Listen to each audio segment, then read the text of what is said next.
You're watching Deprogrammed. This is the New Culture Forum's latest show, committed to fighting back against the forces of ideological conformity, particularly among the young.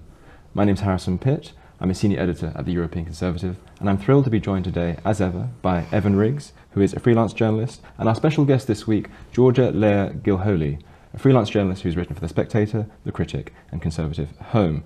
Now, Georgia, following Hamas's brutal attack on Israel last week, much of the critical attention has been turned in the media and elsewhere on Israel itself. How do you explain this phenomenon that we always see whenever there is a flare-up in that part of the world? I think there's a problem because obviously we all saw the footage of, my brother woke me up at 6 in the morning on the day that this happened, and this was some of the places that were attacked, by the way, were places that I myself actually visited a few weeks ago. Oh, really? And my brother was showing me these videos, and I just couldn't believe it. You know, these are, of course, they're in some of these places like Sderot and Kerem Shalom and some of the kibbutzes that were attacked. They're in the Gaza envelope, which is an area of land that's quite close to Gaza, but Israel is, a highly developed country. There's obviously security flare-ups every few years, especially, and just, I suppose, around all year round, really. But in those kind of towns, people generally feel safe, and I was absolutely shocked as soon as I saw the footage of, Hamas gunmen coming into these towns where people feel safe, where I personally felt safe several weeks ago. I obviously know people who, have lived near there, that kind of thing. Actually, a journalist that I met when I was in Israel recently, luckily him and his family are okay. They are in one of those kibbutz, and essentially what happened is they were left they hid in a part of their house for sort of 8-9 hours, and then someone turned up and, said, okay, they've gone now.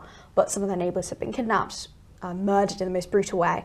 And the thing is, we all saw this happening, instantly, sort of on social media, and more horrific clips. By the way, many of them, not just Israel security footage or people filming from, their balconies in Sderot and that kind of thing. It was from Hamas themselves. Yes. They live streamed this. We saw this happen, and instantly we have people in the UK, obviously also in America, but we're in the UK, so let's focus on that. People in the UK, far left commentators, journalists, and of course Islamists, instantly celebrating this. And many of these people, it's pointless to name them specifically because there's so many of them. In the coming days, they backtracked and said, actually we weren't really sure what was happening at the time, so I think it's okay that we were celebrating this. We didn't really know, but we still celebrate this, blah, blah, blah. There are other people who still are saying, well, this is resistance, this is resistance against a colonial occupier. For goodness sake, we saw people ripping down in London. And by the way, there are videos of these people showing their face and showing what they're doing, proudly doing it, turning to the camera saying, this is for Palestine, ripping down the pictures of kidnapped Israeli civilians, including children, including babies, who we don't know what their status is right now. We have videos of them. Have they been arrested? What's happened to them? We don't know. Celebrating this because apparently, if a baby is Israeli or a baby is Jewish, they're an evil colonizer for living there. This is the mindset. And, as we were saying, there are far left people who sort of try to sort of muddy the water when they discuss these things and pretend they're not really saying what we know they're saying. And then there are people who, usually Islamists or people adjacent to Islamism, who outright celebrate this. And we know, of course, there are many people who describe themselves as pro-Palestine, that kind of thing, who are obviously legitimately concerned for innocent lives.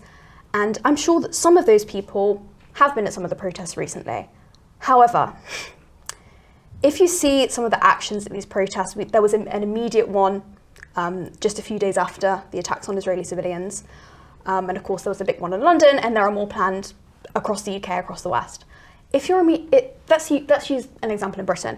If an IRA terrorist bombed, a village in Surrey, okay, which they haven't specifically bombed in a village, but they have obviously attacked British civilians.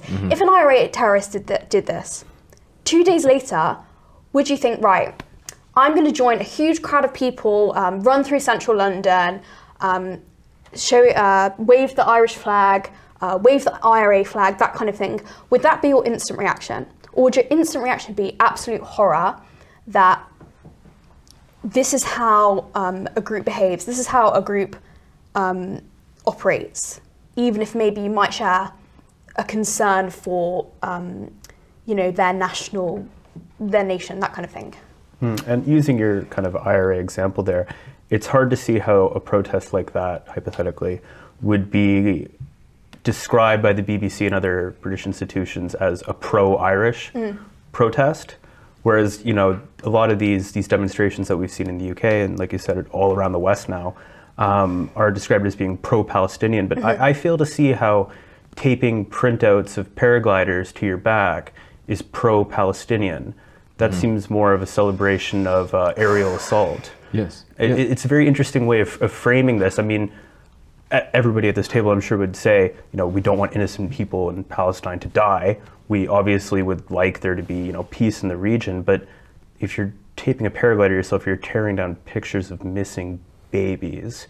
That's not pro-Palestinian. That's anti-Israel. Yeah, I mean, it's not... Yeah, correct. I think a good move from the media would be to describe these protests and these kind of actors as anti-Israel, because that's sort of what they're defined by. That is a unifying theme. That Absolutely. And anti-human dignity and anti-human. And I think that why they're doing this really, and why what happened on Saturday was, as I say, in the moment, it was very shocking to me.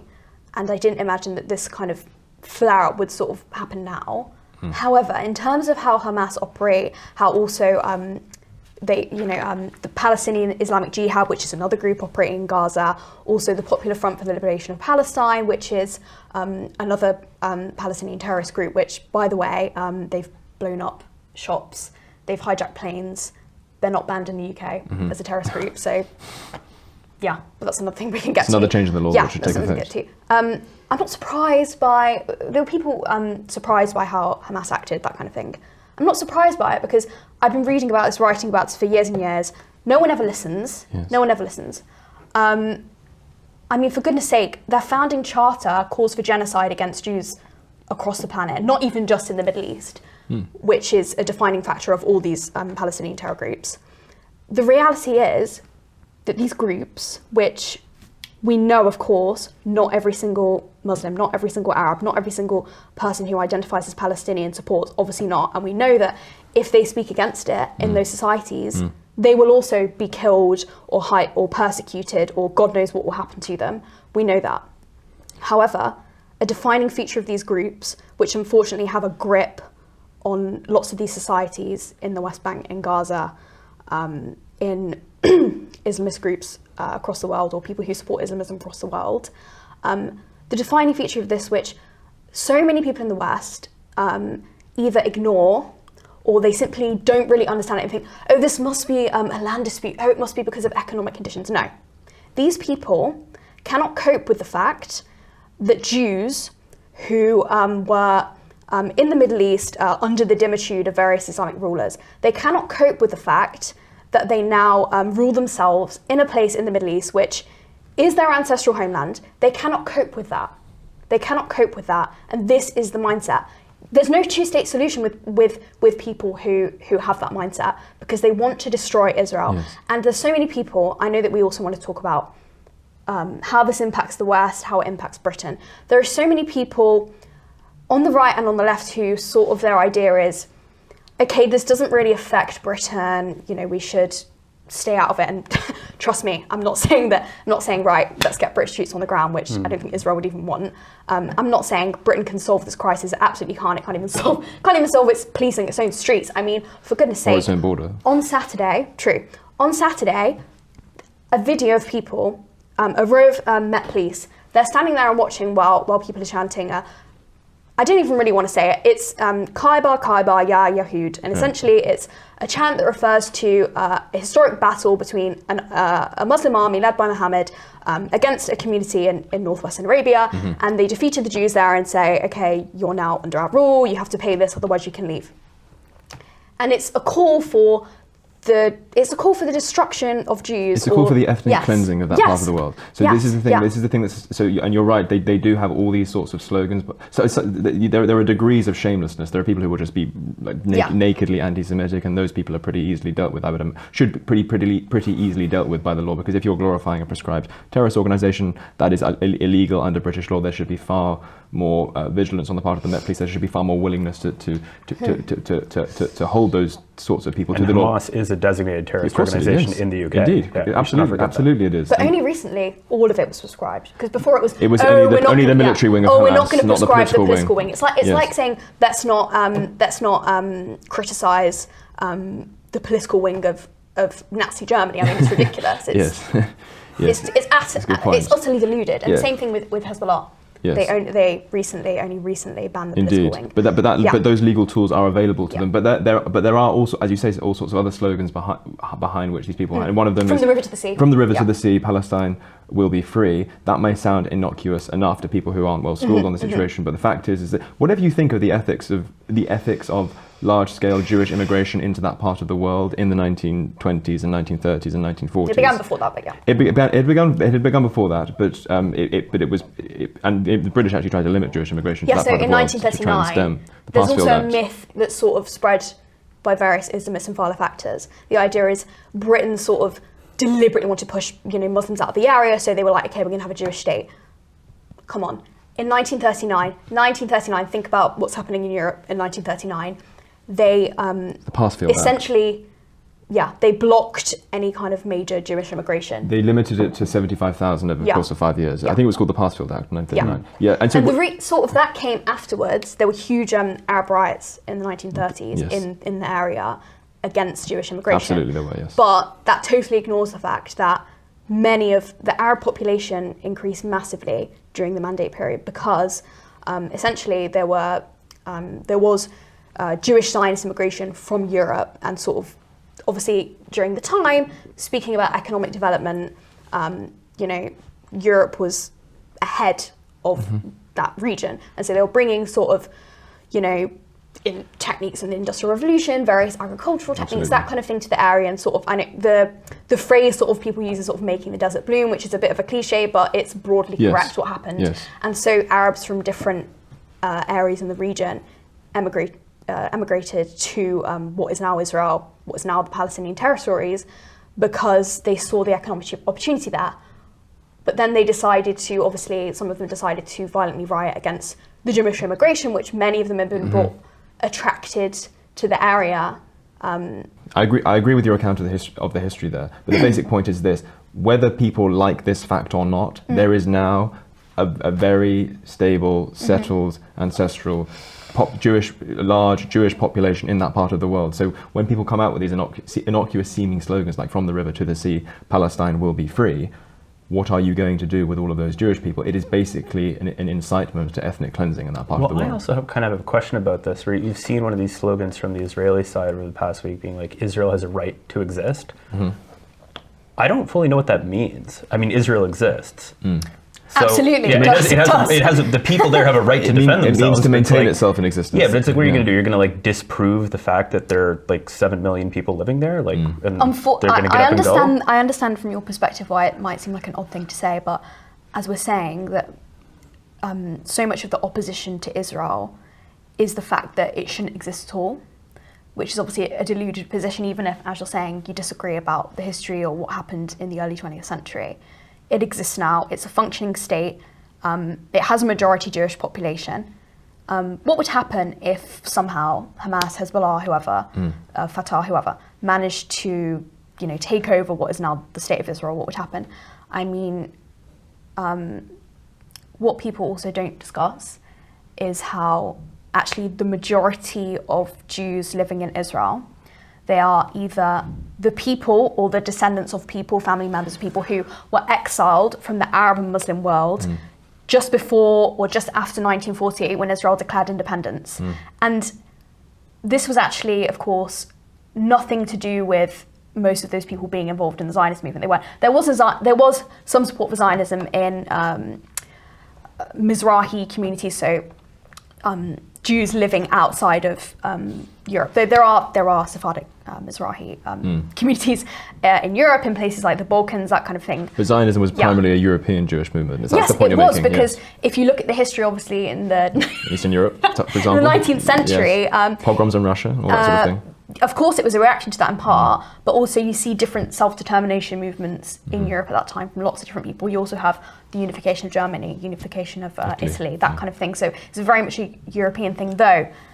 The history of it, it's not like they were just like, okay, let's just pick some random place in the Middle East. The Jewish people have a historic connection with the area. One of the names in the Bible for Jews is B'nai Yisrael, the children of Israel. This is a 3,000 plus year history. It's not something that was just conjured up by evil Europeans. Invented on and the as hoof. I'm saying, I don't. People shouldn't have to, who are living in Israel now, shouldn't have to, justify that fact they're living there now. But there is this idea on the far left and in Islamist circles that every single Jew living in Israel is European. Which is even ironic for people who obviously have Jews there who have recent history in Europe, because of course the reason why many of them chose to leave is because actually they weren't considered white, they weren't considered European, and that's how 6 million of them ended up being murdered.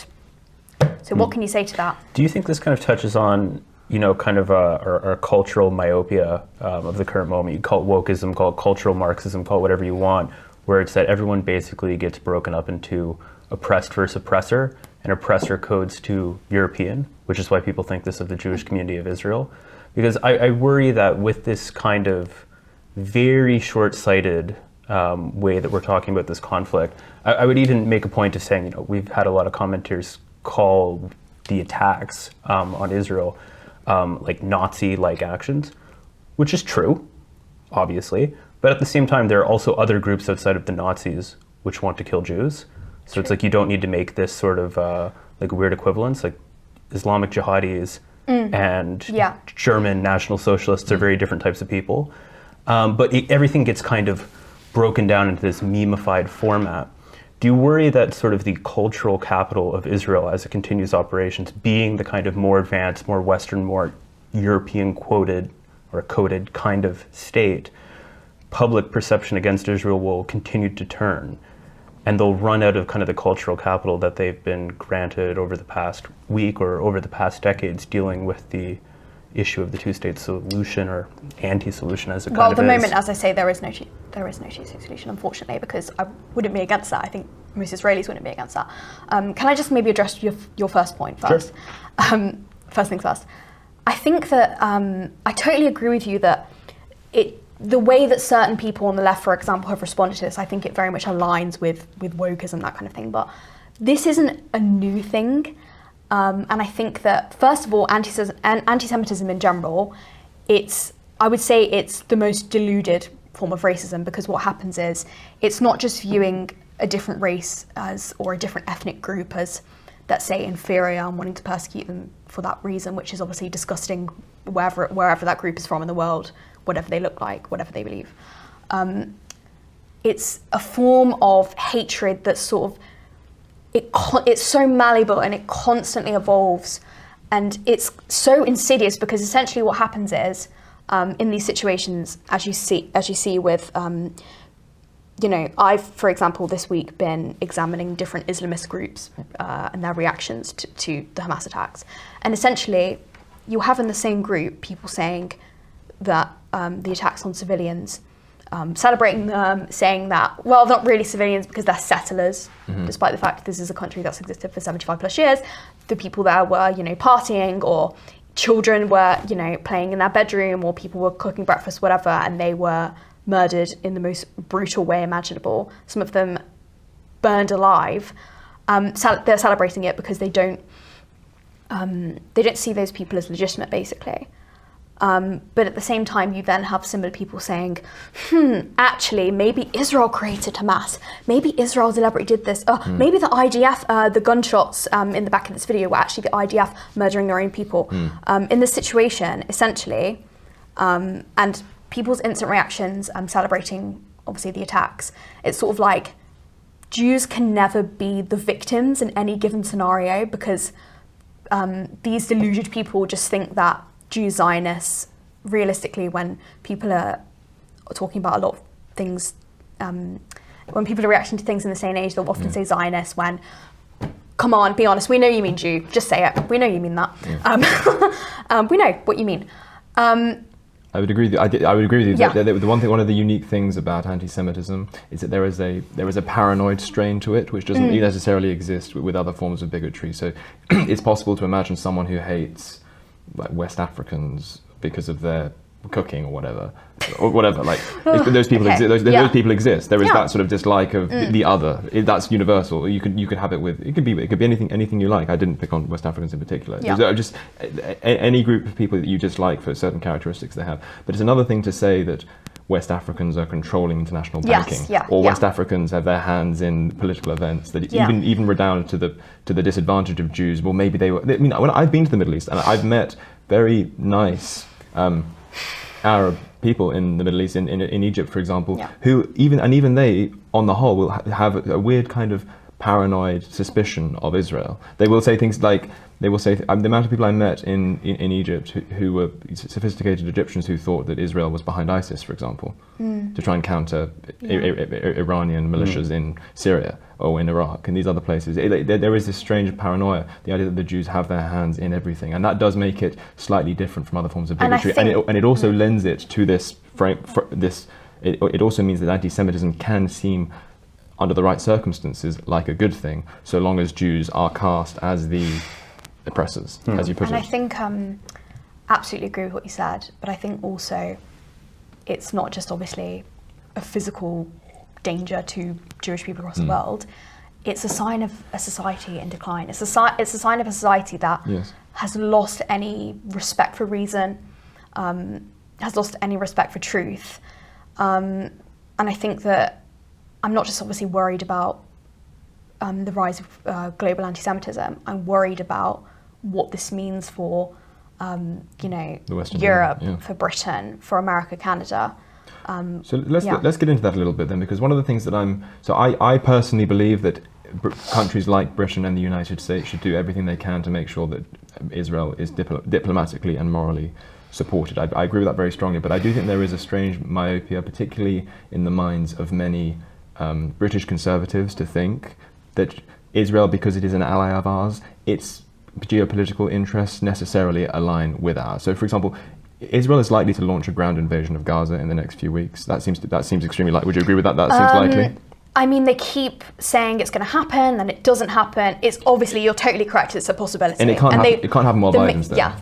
It can't happen while Biden's there. It's very unlikely to happen while Joe Biden's there. And obviously, as we're talking now, he's arrived there a couple of hours ago. But the point I would want to make is that it's not obvious to me that, I mean, there are 2 million people in Gaza.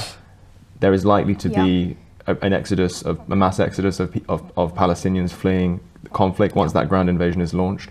General Sisi the Egyptian president, isn't likely to want too many Palestinians coming into Egypt, which would be the natural place for them to go, seemingly, because General Sisi is very anti-Islamist, very anti-Muslim Brotherhood, and the levels of sympathy for Islamism and for the Muslim Brotherhood among the Palestinian population, or that way of thinking, is incredibly profound. So Hamas, is basically an outgrowth of the Muslim Brotherhood. It Absolutely is. And 44% of the Palestinian population in 2005 voted for Hamas in the Gaza elections.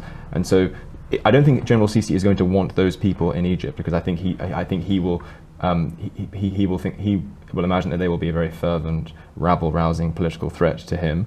It's very likely that Europe is going to be saddled with these migratory flows. And so is it necessarily in Britain's interest to encourage Israel or to launch a ground invasion of Gaza? I think what needs to happen is, obviously, Israeli the Israeli government, which obviously has a lot of its own problems, and the Israeli military, they need to do, obviously, what is best in their interest. I think, of course, their aim is now to totally destroy Hamas. Whether or not that's a possibility, we can't really say at the moment. They also, I mean, we don't know what's happening with those hostages. We don't know how many of them are even still alive, unfortunately. The mission will be to obviously try and get back as many of those innocent people as possible, which they absolutely should do. I think when it comes to the British government, we're in no place to support this or that specific military expedition, or let's say support the specifics of Israel's strategy in Gaza, wherever. Or, I think what Britain needs to do is condemn terrorism, be firm on that. But I think that, as you say, when it comes to supporting specific military actions, I think it doesn't really make sense because it's not, as you're saying, I suppose with the British government, it's not necessarily in their interest. And also I think we have to think practically. I wish this wasn't the case, but it is. We have thousands and thousands of people, let's be realistic, it's true, thousands and thousands of people across the UK who are heavily sympathetic with what happened on October 7th. It's just the case, as we're saying. You don't take to the street with a Palestinian flag after the government of the Gaza Strip burns Jewish people alive and including children, rapes women, that kind of thing. You just don't. You'd expect them to keep their heads down, if anything, No, after an event like that. Well, they know that there will be no punishment. But absolutely, as you're saying, So you they know nothing will happen. So you don't to trust. them. So there's been a lot of talk about using the legal tools we have at our disposal to try and, if these people have dual citizenship, to revoke their British citizenship and deport them potentially, if they're found to have broken the law, and if they do have only British citizenship, or they're only eligible for British citizenship, to prosecute them and put them in prison under the 100%. Under the Terrorism Act. The problem is we have a completely inert and broken political class and political system. In the midst of when we had those protests the other day, we have a news article saying, actually, you know what? People who rape people who steal things, we're probably not going to put them in jail because the jails are full. Seriously? Yes. Is this how a serious country operates? It's not. We're not building anything. We can't even tackle people who on the streets are basically calling for the blood of Jewish people. Yes. People who are tearing down the posters of innocent children. Yes. I don't think we're in any position to do what needs to be done.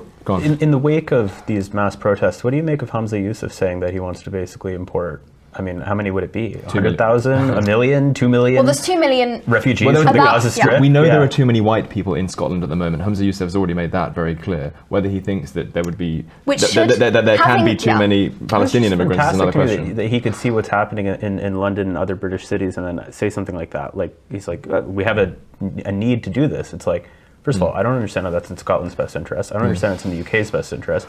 And given the response that we've seen in the past week, do you think that's likely to exacerbate the issue? But this is the point. One of the things that I think made that comment so insidious is that when it's juxtaposed with his obvious racist contempt for the native population of Scotland. I mean, I think most of our viewers will be familiar with that speech he made in which he was lamenting the fact that the country which the people of the country he's trusted to represent is around 97% white. He was resenting the fact that Scotland was a majority, which is just white weird. country, which is I don't think it's just weird. I think it's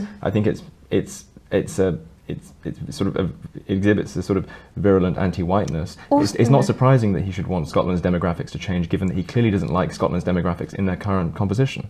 True. Well, and also that his wife's family lives in the Gaza Strip. Yes.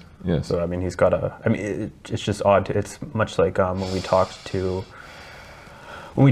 Rishi Sunak having a kind of a different loyalty to India. I mean, it seems very strange that Britain's politicians now have these kind of, all of them. And I think I think it would be fair to say all of Britain's main politicians, leading the countries at least, now have kind of a dual allegiance in this weird way. Yes. I guess that's something that we can't speak 100% certainly on, because we can't really make windows into their souls about their specific motivations. But I think especially with the Rishi Sunak case. I mean, obviously I know he has Indian heritage. I don't really know. Obviously we know his wife has business interests in India. I can't speak specifically to what his motivations are. Yeah, but the speech made by Hamza Yousaf, I think it's really odd, and I would say it's racist, because the way he speaks about Scotland being majority white is very odd, like in his voice. You know, pretentious. a lot of vitriol, which I just Yeah. find bizarre. Yes. But unfortunately, there's lots of people who now hold that mindset, who don't think that's bizarre and do just demonize white people or native Yes. British people. It's very odd. But the thing is, though, I wouldn't necessarily want to say that I've completely nailed down his motivations, and I think I think it's much more ambiguous in Rishi Sunak's case, because he's never said anything quite like that. Although he has held up coins saying things like "diversity built Britain." Like there's a picture of Rishi Sunak holding that up. Obviously, we have the Mayor of London, Sadiq Khan, constantly authorising poems on the tube which celebrate Britain's colonisation in reverse. This poem saying things like "Your blood, your home was built on our blood, our sacrifice." There is this very vitriolic, I would say, anti-white ethnocentrism on the part of many of these people, and they're also liable to say that they support decolonisation movements, and if decolonisation is such a bad thing for the people of Israel, as it clearly is, as all the sort of academic decolonizers saying, "Oh, well, did you really think decolonisation would be bloodless? Did you really think freedom fighting would be bloodless? Did you think it meant essays and podcasts?" At least they're being honest. At least they're being honest. I knew that's what it meant. It's obvious. I knew that it's too. Obvious. I knew that too. But if it's so bad for the people of Israel, why should we expect that it would be good for us? Yeah, true. Absolutely, Yeah. absolutely. Yes. And there is this, and so this is what I want to make clear. I'm trying to walk a bit of a tightrope here. I believe that Israel has a right to exist. I think it has a right to do whatever it thinks is necessary to protect its own people. But I also think that our government has that duty to us. Yeah. I think it has that duty very strongly. And I think that it should be much more discerning in making sure that whatever they're doing, whether it's sending naval ships into the Mediterranean to show support for Israel, or whether it's trying to resettle displaced Palestinians in this country, they should make sure that the interests of the British people are being served first. And I don't think that those interests I mean, are they served. haven't been. Exactly. They haven't been No. over No, the past indeed. however many Indeed decades. not. So I wouldn't expect anything different. And I think, at the next election, we're going to have a choice between, Keir Starmer's Labour Party, Rishi Sunak's Tory Party. What's the difference? No, Realistically, there is there no isn't a measurable difference. I have a bit of a Yeah. provocative point to make on this, which I think maybe lends itself more to an American context. But I don't know if you guys saw a lot of conservative American politicians like Nikki Haley coming out and saying things like, this wasn't just an attack on Israel, but also an attack on America.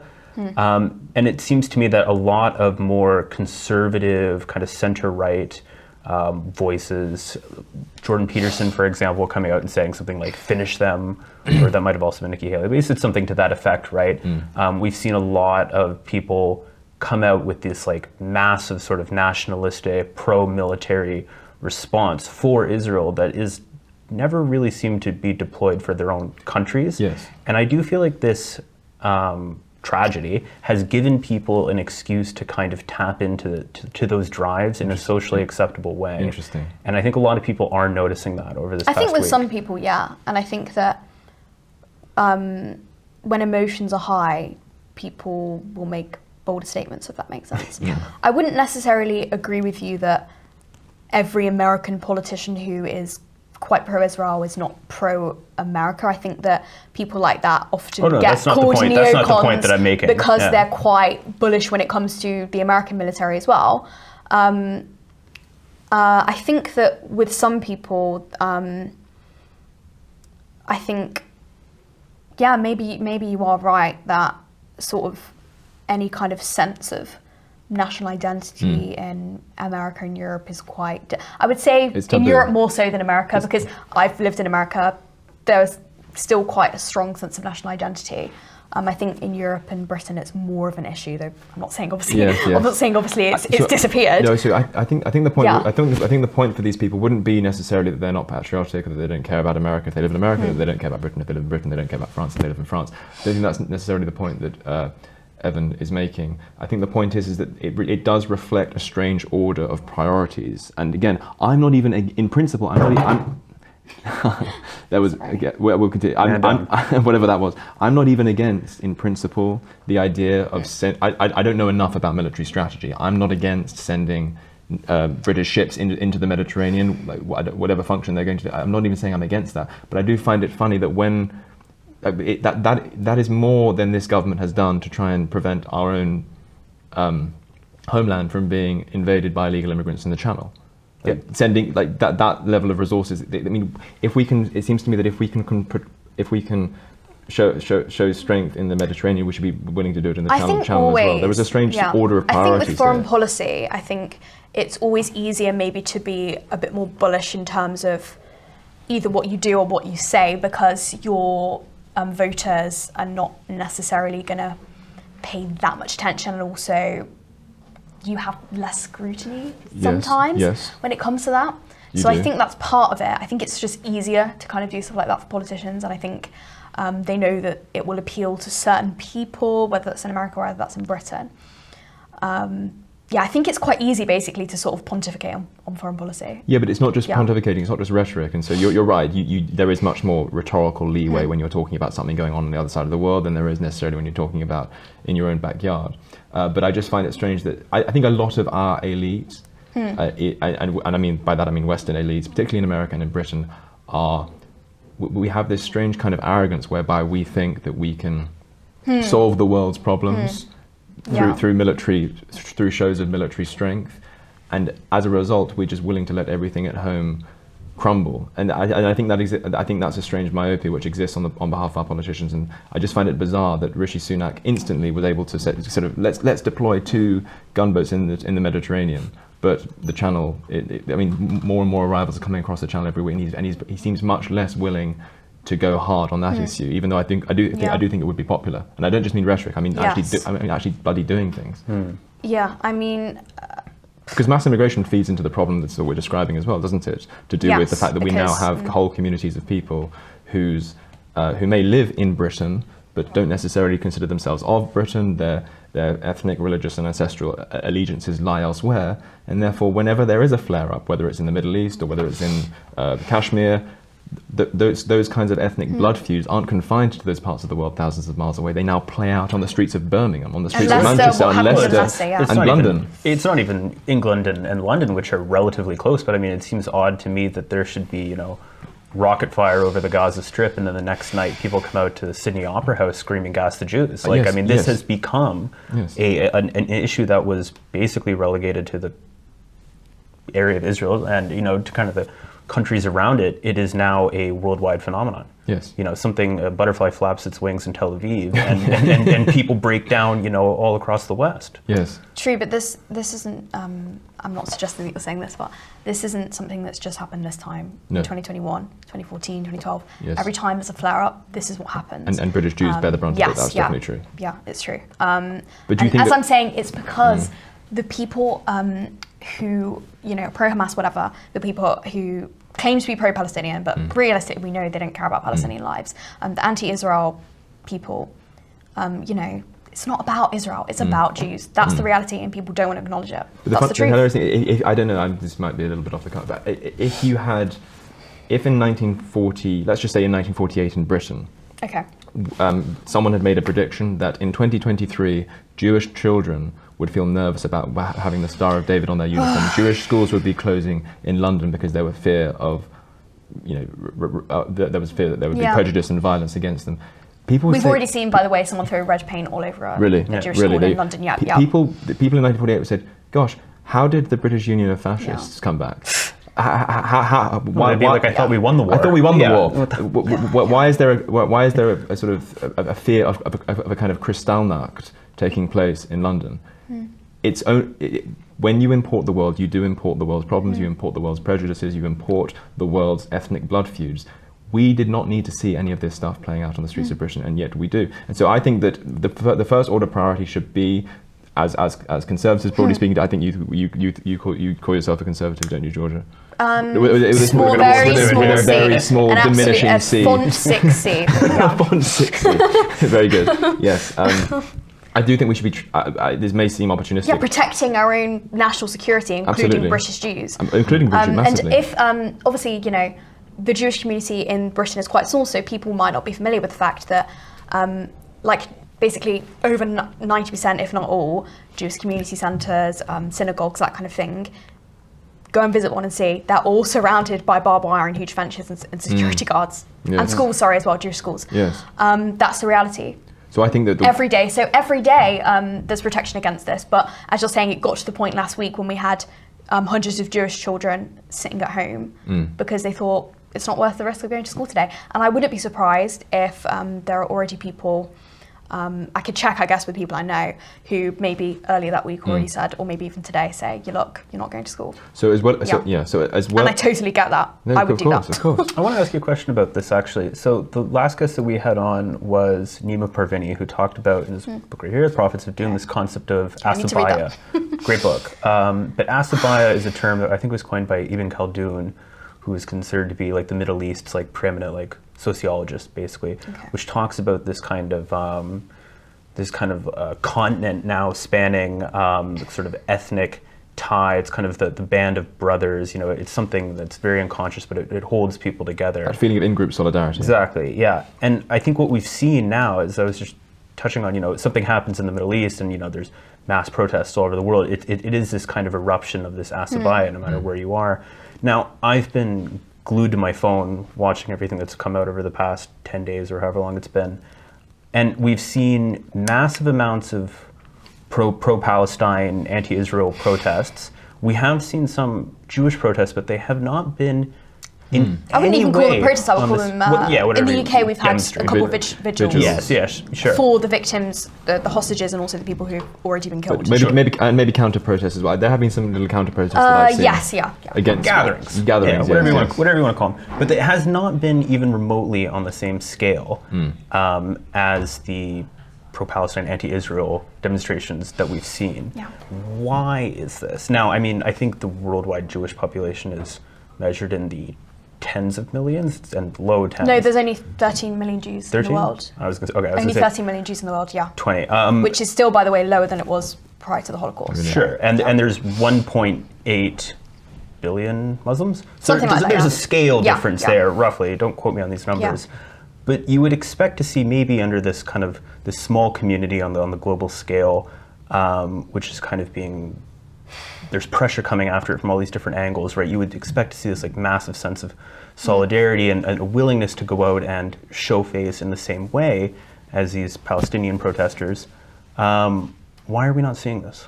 I don't think it's that people are not showing face, especially if you're a visibly Jewish person.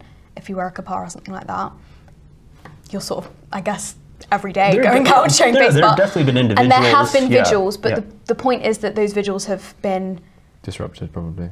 Well, actually, there were some attempts to disrupt them. Shouted down. Yeah, so vigils, for the victims. And I think, as you're saying, huge, of course, it's a numbers thing because there aren't that many Jews in the world. But I think also, as we were talking about before, it's sort of the difference between the two parties, shall we say, on the sides. I mean, overwhelmingly, the Israeli Jewish adjacent, whatever you want to say, reaction to this has been a concern for life, and the other side celebrates, venerates death.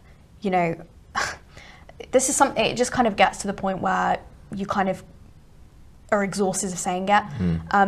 Every day on Palestinian television, you have channels, telling children to be suicide bombers, telling them to, stab Jews, whatever.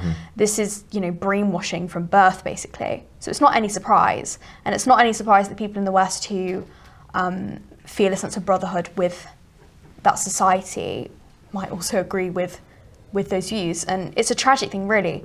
I've seen so many horrific things over the past week. I mean, my WhatsApp keeps running out of storage because of all the videos and things I'm being sent, included by people I know actually who are, in the region. One of the most depressing things I saw was one of these anti-Semitic chants at one of the London protests. It was two adult men, and then the kid next to them with a little flag on his face, and it's like, I just feel so sorry for that little boy that's what he has been taught, and that's what he maybe is going to grow up to know. Just to hate Jews when realistically he's probably never even had a conversation with a Jewish person. It's just, that's just the mindset, unfortunately. And it's, what can you do about that apart from try and protect yourself. Do you think, you said you were in Israel and you felt a sense of safety just weeks ago. Do you think that for the youngest generation of Israelis and Jews around the world that sense of safety will return? I mean, we have no idea how all this stuff is going to play out. Yeah, of course. I'm talking like 20 years from now. Yeah. Do you think that has been somewhat permanently damaged? I don't think you can say permanently, because that would mean, forever. But I think something's changed, something's dented. I mean, I look back at the Friday before October 7th, and I feel like it's a different universe. Yes. Honestly, I do. Yeah. And I think that this is something that I know people who are already talking about, this house or whatever where this happened, needs to be a museum, that kind of thing. I think that this will be a change, maybe for the world, but certainly for Israel, certainly for the Middle East. And I totally forgot to respond to your point earlier, sorry, about when you were saying people comparing what Hamas did to the Nazis.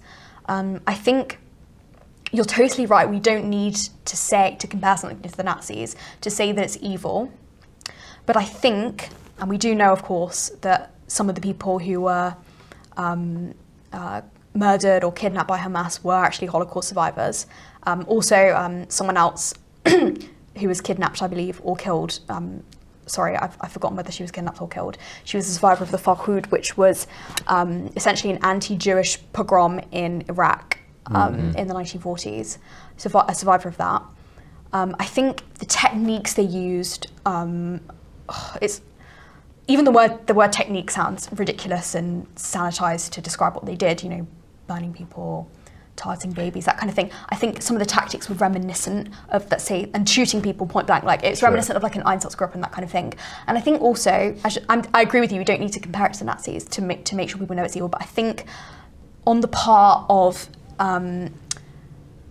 people in Israel, maybe, I think, and the people that are, let's say, trying to show the world with posters, with videos, that kind of thing about what's happened. I think comparing it to Nazis and ISIS as well, which is obviously quite a recent, memory of Islamist terror, which obviously did impact Europe, and also, tried to genocide Christians and Yazidis in the Middle East, were in part successful. I think because those are sort of terms that people around the world are very familiar with, I think they reached for in media. It helps people understand the level of atrocity. The level of what happened. So when they call it like Israel's 9/11. Yeah. So I agree with you that we don't need to say this is reminiscent of the Nazis to make sure people know it's evil. But I think it's just most people are not going to know the details. I think there was one very interesting point that I believe Barry Weiss made that I think is worth repeating, in that the Nazis tried to destroy the evidence of their crimes, whereas Hamas live streamed theirs and posted like the killing of people's relatives onto their Facebook pages. Yeah. That's a very fundamentally different atrocity in a way. There's something deeply sick about that, but also kind of revelatory about the ideologies which I think prompted the horror. Certainly so. But the thing that I think that probably the last time Israeli self-confidence was dented in the way that it has been recently was during the Yom Kippur War of 1973. And I believe in Israel there was a commission into that. People were very curious to know what happened. And even though we're witnessing, understandably and rightly, a rallying around the flag effect in Israel at the moment, I do suspect that once things settle down, there is going to be people a very serious people inquest into what the hell happened. And I don't think Benjamin Netanyahu is politically long for this world, actually. I don't think he is. No. But the one thing, before we finish, just to try and be practical, if not cheerful, other than massively reducing immigration and controlling the borders so that this problem that we've incubated within our midst isn't, at the very least, allowed to grow. Applying laws equally. Say that again? Applying laws equally. Yeah, and applying laws equally in the territory itself, in Britain itself. What do you think we can do to protect the national security of this country, including the security of British Jews, especially? Like what would a government that was serious about achieving these goals be doing? I mean, as you say, we don't have a government that's serious about achieving these goals for British Jews or for any British people. We just have there's no sense of security, is there? We have, at this point, a situation where people are, attacked or have things robbed from them, and they don't bother calling the police because they know nothing will happen. I think we summarise sort of accurately what would need to happen. People showing support for terror groups, if they have dual citizenship, they need to have their British citizenship revoked. Otherwise, they need to be in jail because, I mean, I'm sorry, actually, I'm not sorry. I'm just trying to be polite. I don't know why I'm trying. If you support a terror group, that is illegal. Yes. Yeah. As I said, unfortunately, some of these groups that are involved are actually not illegal in the UK, which is insane, and that needs to happen. If you support a terrorist group, what place is there for you in civil society, in British society? There isn't one. You're a danger. You're a danger to society. There's no solution to that. And yeah, some people who have been involved in groups like that, they do come around. And you know, I know. Actually, I've met people who've been involved in. Obviously, Majid Nawaz is quite a famous British commentator. I think he might have sort of gone off a bit off the edge over the past few years over vaccines. A former Islamist who now sort of has talked about sort of trying to get people out of that mindset. There are other people like that, but the majority of people, they're never going to come around. Yes. So you need to mitigate the situation to ensure that people are protected. And as I was saying, it's not just a theory of, what might happen. We've already seen someone throw paint over a Jewish school. We haven't looked at our notifications during this chat. God knows what could have happened. We don't know what could have happened. We don't know what could have happened. We had someone try and firebomb a synagogue in Berlin in the early hours of this morning. We had someone go on a 12-hour rampage around Brussels, and people have died because of that. Bomb threats all over Paris. Yes, yeah. Bomb threats all over. They were evacuating the Louvre the other day, Versailles the other day, today, French airports. This is something that's now. This is something happening now that's a danger to all of us. And every single time, or the majority of times even, the people who commit Islamist terrorist attacks in the West, they're known to the police, they're known to intelligence. Why wasn't something done? Time and time again. I'm sorry, singing "Look Back in Anger" is not going to. Don't look back in anger. Oh gosh. Okay. Back in anger. If only they had said "Look back in anger." I'm thinking of. Playing the wrong songs to the Palestinians. The play is called "Look Back in Anger," right? Or perhaps, the play is like a kitchen sink drama from the 60s. Is it? About kind of like an angry young man. So I think the play is called. Is it John Osborne, the author? Oh gosh, I have no idea. You should watch the play. You should read I know the play. Oasis sung the song. Yeah, so I think the Oasis song is a play on that. Basically, singing an Oasis song is not going to bring people back to life. Why are we not doing anything? And actually, if we see people on the streets supporting, protesting, supporting terrorism, why are we not seeing British people on the streets trying to, tell the government what needs to happen? I think people are just very complacent. I think the older generations as well, they're very complacent. They think, well, I have a house and I have a decent life, so things are going to be fine forever. But there's also a mood of resignation, which I find concerning. Yeah, as well. Why is "Don't Look Back in Anger" only a statement that's only ever reserved for the British population? Yeah, I know. Because it's so racist. No one tells the Palestinians not to look back in anger, or any others allegedly preyed upon people. Anyway, Georgia, thank you so much for joining us on Deprogrammed. Thank you for your insight. Evan, thanks as ever. You've been watching Deprogrammed. Make sure to like, subscribe, leave a comment if you wish, and we shall see you on the next one. Hello. If you're enjoying the New Culture Forum channel and you believe in our mission, may I invite you to join our membership scheme at the link below or on our website, newcultureforum.org.uk. Our work is more important now than ever, and we have great plans ahead for the future, but we can't do it without your support. From as little as £3 per month, you can help ensure that we continue on our mission. As a member, you'll receive a range of benefits, including access to exclusive content, invitations to our private events, including here at our studios, free copies of our books, and much, much more, including, of course, our famous NCF mug. If you aren't able to become a member, then please help us by clicking this button and subscribing to our channel. It's completely free. Just remember to also click the bell icon so that you can get notifications when we post new videos. Thank you.